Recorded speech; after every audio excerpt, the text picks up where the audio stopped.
Assalamualaikum warahmatullahi wabarakatuh. Saya Miranda Chandrana Variantika dari Prodi S1 Psikologi ingin membagikan pengalaman saya selama mengikuti MBKM Proyek Kemanusiaan. Mitra yang menjadi tempat kami melaksanakan MBKM Proyek Kemanusiaan yaitu di Rumah Sakit PKU Muhammadiyah Yogyakarta, tepatnya di Bina Ruhani Islam.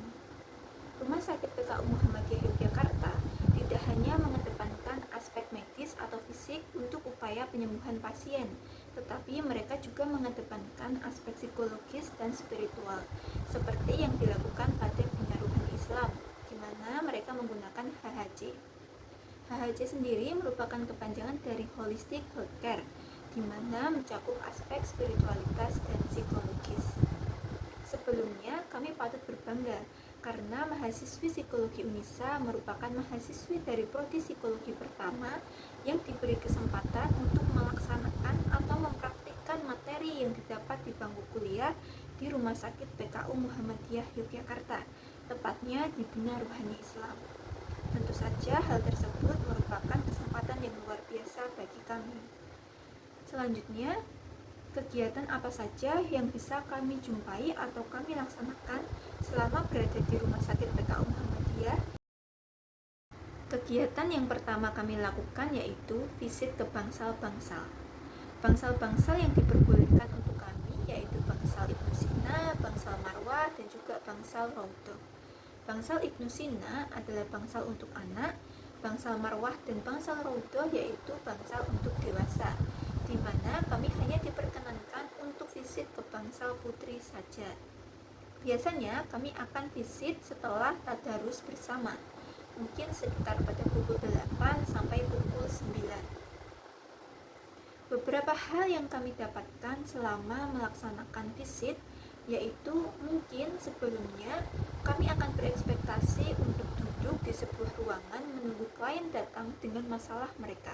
Tetapi selama di Bina Ruhani Islam ini, kami harus lebih aware, kami harus lebih peka dengan lingkungan sekitar, bahwa pasien yang datang tidak hanya membawa penyakit, tidak hanya membawa penyakit dari secara fisik maupun medis, tapi mereka juga menyimpan berbagai permasalahan, baik secara psikologis maupun secara spiritual.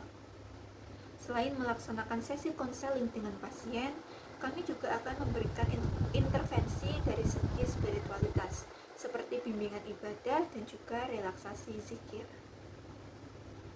Setelah melaksanakan visit di pagi hari, selanjutnya kami akan mengisi HHC di komputer, yaitu yang berisi tentang intervensi apa saja yang sudah kami lakukan dan juga penjabaran mengenai tindakan yang kami lakukan.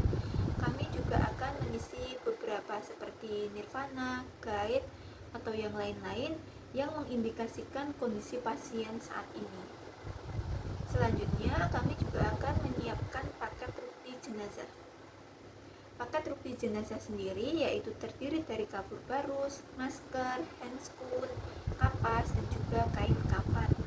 Biasanya kami akan menunggu kapur barus sampai menjadi sepuh dan memasukkannya ke plastik kecil. Kemudian kami akan memasukkan bahan-bahan tadi ke dalam sebuah plastik dan kemudian akan disiapkan apabila jenazah perlu dimandikan di PKU.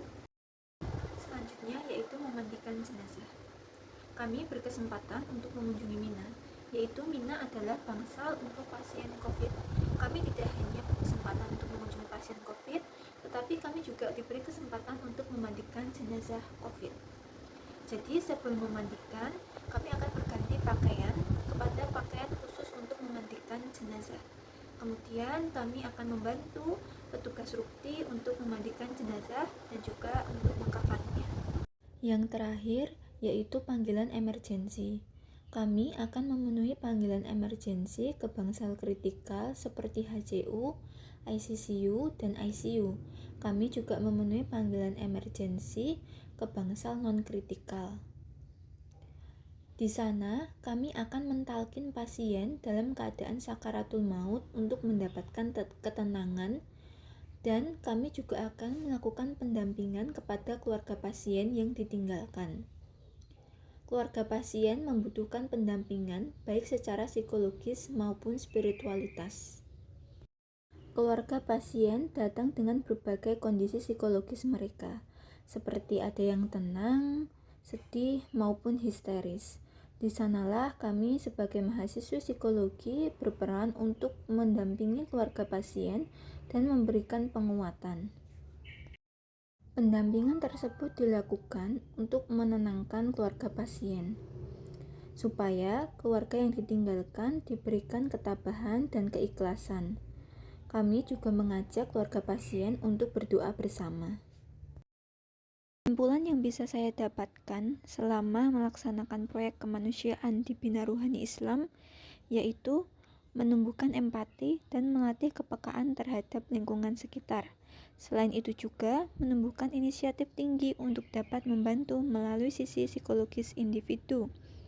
Melalui kegiatan tersebut, saya semakin sadar bahwa ternyata untuk dapat menumbuhkan empati dan rasa kemanusiaan, kita tidak harus menunggu mereka untuk terbuka dan bergerak menghampiri kita, melainkan kita sebagai mahasiswa psikologi, kita harus aware dengan lingkungan sekitar.